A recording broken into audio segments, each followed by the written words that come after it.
Hello everyone, this is Dr. Shijun Wang.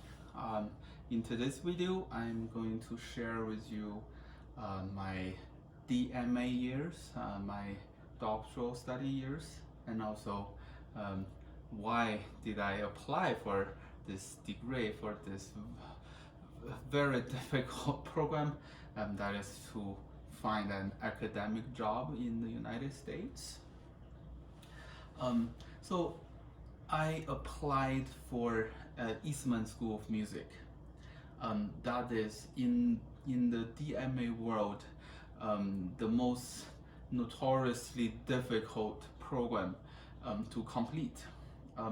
For me, the 4 recital requirement really isn't difficult. I remember one semester I was doing 2 collaborative and then a solo recital. For like a Juilliard graduate to complete those recital program, the requirement really isn't the challenging part. But the most challenging part is the academics. I never was asked to read like 200 pages a week and write 15 pages report weekly, but that was the requirement for one of the doctoral level 590 classes that I took. So for a foreign speaker, for a non-native speaker, and that is very, very challenging. I could say the 2 years of studying academics at Eastman, that was the 2 years that I played at my worst after I became like a professional pianist, because I had at tops 2 hours to spend on piano practicing. All the other times were either working. I was a TA. I was a TA of Nalita Chu, that I taught all of her undergraduate student and graduate student, and I was a GA, a graduate assistant for Dr. Jim Barr, who gave me assignments to accompany. So I accompanied each week 5 people, singers, cellists, and trumpet players, you name it. And I have to just do my service to these 5 people. I have to play for all of their lessons, their recitals, their studio class, and even if they have a performance, they have a tape to make, then they ask me. So that's a lot of work. That's probably on an average 10 hours of work every week. Of course, you get some stipend from the school, and that's where your scholarship comes from. But still, that's tremendous amount of work that it greatly reduced my own time to practice the piano. Usually people plan their graduation path by this way. They spend 3 years on academic studies and recitals, and then 1 extra year for them to prepare the lecture recital and also the comprehensive exam, the notoriously long and difficult exam, 14 hours exam. And then after this, some on the 4th year, but most on the 5th year, they prepare the application for an academic job. But I wanted to get a job very soon. I didn't want to wait 5 years. So I took some summer classes, and I finished all the academic requirement within 2 years. I think the 5th semester I had only 1 class left. So on my 3rd year, I actually was starting already to preparing for my comprehensive exam. And at the same time, I just tried my luck. I sent a couple of resumes to find an academic job, and like I think I'm really one of the luckiest guy that year. I got a job during my 3rd year. So after my 3rd year of study, my 4th year, I already moved out of Rochester, New York, and I moved here to Utah. And of course, the 1st year working here, it was terrible, because on top of everything new in Utah, we had to settle. I have to learn how to be a professor. At the same time, I had to prepare for the comprehensive exam, and because I want to uh, uh, graduate as soon as I can, so that I can convince my school to turn my position into a tenure track. Otherwise, if you don't have the degree in hand, they would not consider you as a candidate to become a tenure track professor. So my ranking at the first 2 years was instructor. So instructor has all the benefits, but the salary is not very much, and also it's probably only half of a tenure track professor, so in the 30s. And also, it doesn't require you to have any research thing. So I was not required to play recitals, but I did anyways. So I think the most important things I'm going to share in this video is about how and the important things to remember when you apply for an academic job. And many of this I have to thank Professor Doc Humphreys, the chair of Eastman Piano Department, who also studied with Miss Chu many years ago, right? So we studied with the same teacher, but before my interview here at Weber State, Miss Chu was traveling overseas. She was judging some competition in Europe. So I had no one to ask, but I knocked on Doc Humphrey's door, and we know he's a busy guy. He takes care of the piano department. He takes care of the Gina Bacher Foundation back then. Like he still he travels a lot, and just out of the sudden, I knocked the door, and he was working on something on the computer, and he very generously gave me 1 hour. I had no appointment, I had nothing, I just knocked on the door, and he told me a lot about interviewing jobs, from the most detailed things to notice, or for some basics. So number one suggestion he gave me, and I still keep this deep in my heart, is to be a team player. Because every year there are probably more than 200 DMA graduates, and I think only single digit. Some years, some bad years, only 2 or 3 fresh graduates get new jobs, because a lot of the openings, the big openings, were really not for fresh graduates. They were aiming for somebody who has sometimes 5 years, 10 years of teaching experience.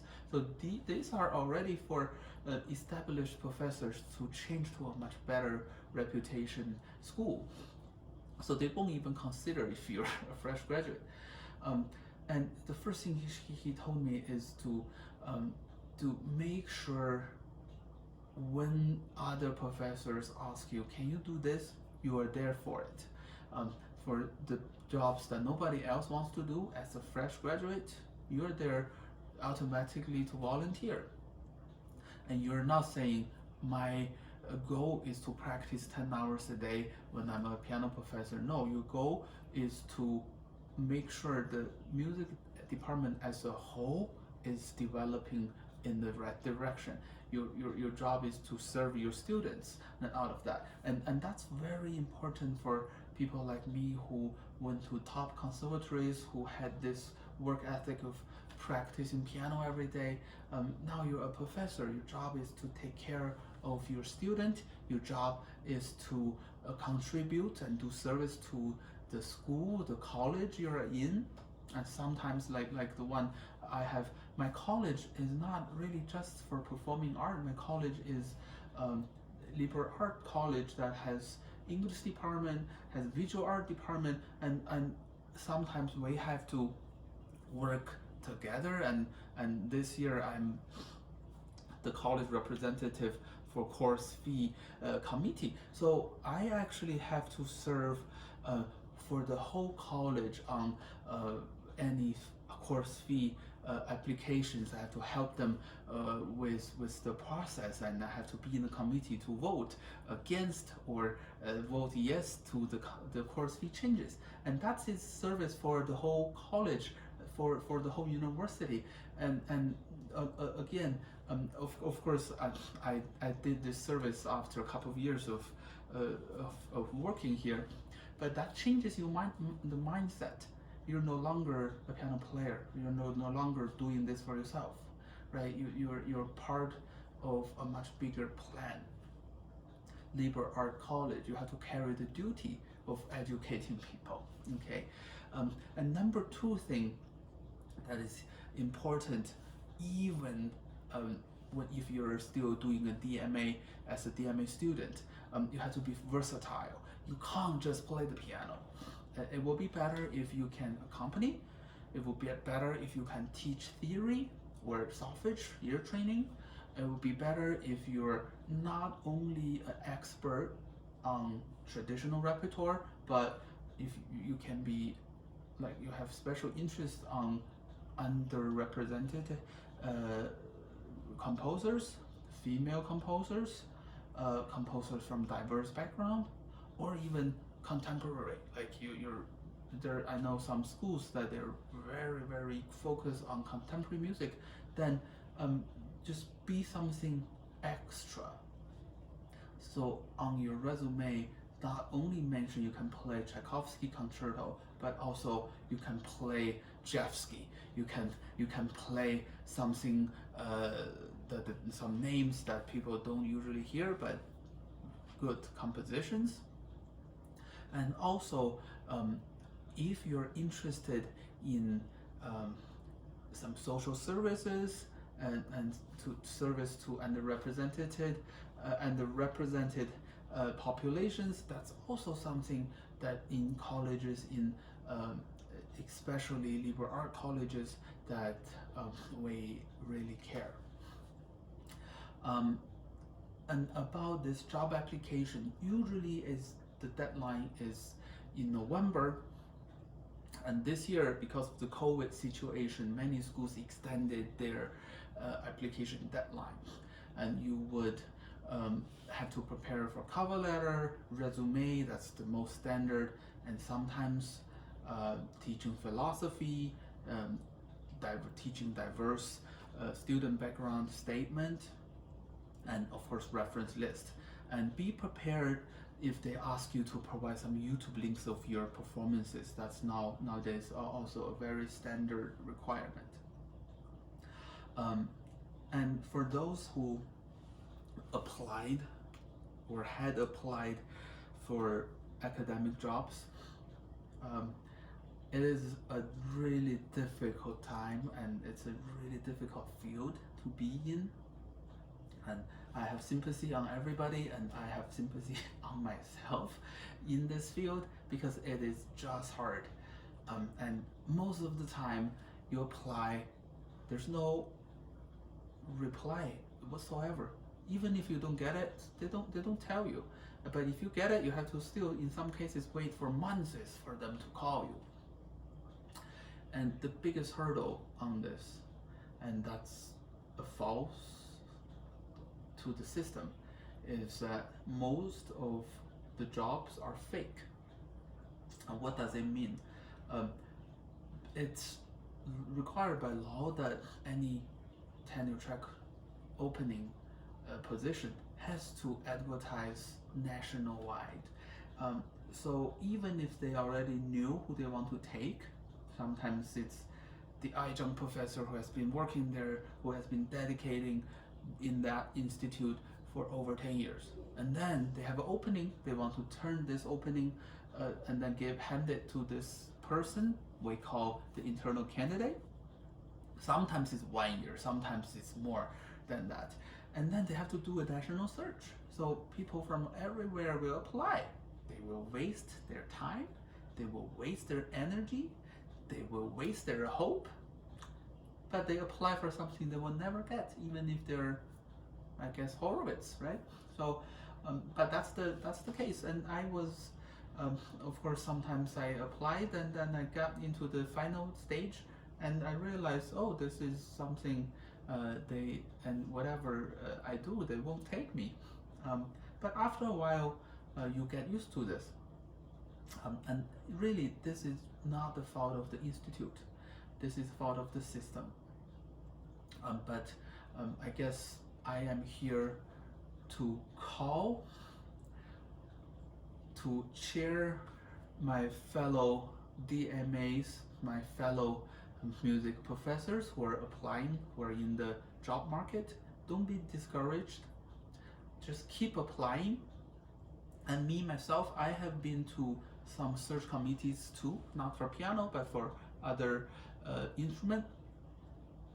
If we receive more than 100 applicants, and that's not always the case for other instruments, but it's always the case for piano, it is so difficult to really do a fair analysis of everyone's abilities to paper. So don't be discouraged. It doesn't mean you're not good enough if you didn't get any reply. It probably means you didn't apply enough, or you're not lucky enough.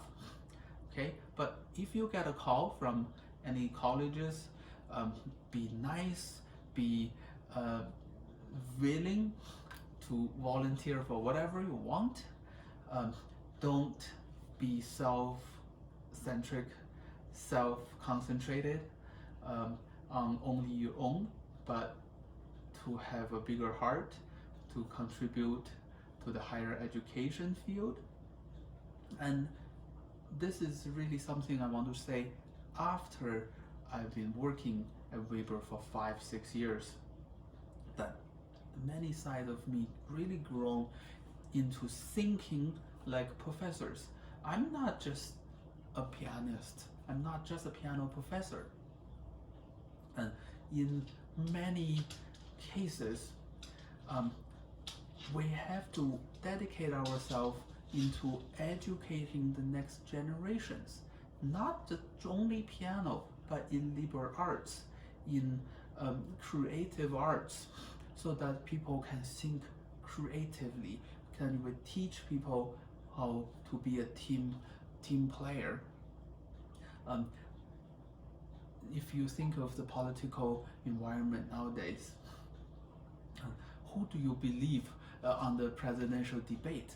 You really have to have your own critical thinking to know what's right, what's not right, what's lies, what's truth.